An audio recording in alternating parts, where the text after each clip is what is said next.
Ce passé douloureux est toujours prégnant aujourd'hui et il ne s'exprime pas seulement par des violences, mais aussi au quotidien sous la forme d'une discrimination profondément enracinée. Nous le constatons dans notre système judiciaire pénal, dans le tribut particulièrement lourd que nous paient les communautés noires aux maladies, dans les inégalités qui divisent nos quartiers et dans les accès à l'éducation. Mon sujet est clair alors, celui est le racisme.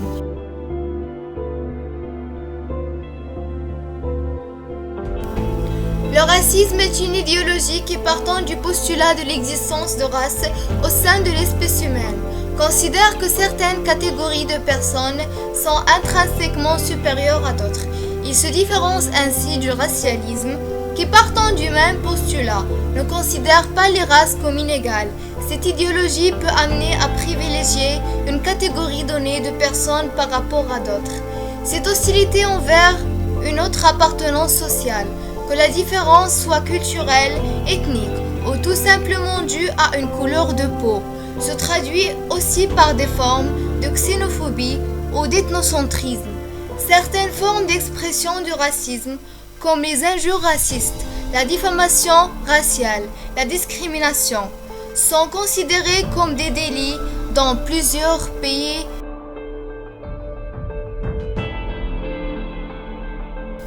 L'une des périodes les plus noires de l'histoire de l'humanité eut lieu en Allemagne, de l'arrivée au pouvoir des nazis dans les années 1930 jusqu'à la fin de la Seconde Guerre mondiale, sous le Troisième Reich, c'est-à-dire le gouvernement d'Adolf Hitler.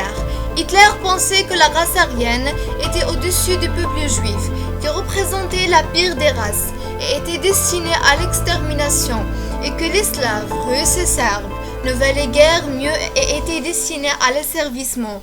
Durant cette période, Hitler ordonna l'extermination des Juifs sous prétexte qu'ils feraient partie d'une race inférieure, ce qui n'a aucun sens. Environ 6 millions de personnes moururent dans les camps d'extermination et de concentration ou dans les exécutions de masse instaurées par les nazis. En parallèle, un programme d'amélioration de la pureté de la race aryenne fut mis en place. Des jeunes femmes blancs de yeux bleus étaient encouragées à avoir des enfants de même type dans les centres de naissance nommés Lebensborn.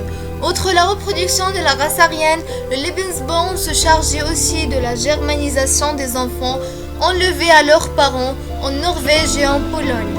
Ainsi, plus de 2000 enfants seront emmenés en Allemagne, étant notamment blancs aux yeux bleus et confiés à des familles allemandes sélectionnées. Un cinquième seulement de ces enfants, soit un enfant sur 5, seront retrouvés et rendus à leurs véritables parents. Ainsi, l'idéologie raciste nazie a-t-elle non seulement dominé et soumis aux intérêts de la race pure des individus d'autres races, mais aussi, dans une moindre mesure, ceux de la race supérieure prônée. La mort de George Floyd est une affaire de violence policière américaine. Le 25 mai 2020 à Minneapolis, menotté et plaqué au sol sur le ventre, Derek Chauvin immobilise Floyd dans cette position en exerçant une pression du genou sur son cou pendant près de 9 minutes. Alors que Floyd déclare plusieurs fois « Je ne peux pas respirer, s'il vous plaît, ne me tuez pas », menant à son décès. Dès le lendemain de la mort de George Floyd, plusieurs milliers de personnes se rassemblent à Minneapolis, appelant à ce que la police cesse de tuer les Noirs et réclame justice. Ils scandent « Je ne peux pas respirer ». Le lieu de l'interpellation de Floyd est rapidement transformé en un mémorial temporaire. La soirée du 26 mai est marquée par des heurts entre les forces de l'ordre et les manifestants, réprimés par du gaz lacrymogène et des tirs de balles en caoutchouc. Les émeutes continuent le lendemain. Les barricades sont érigées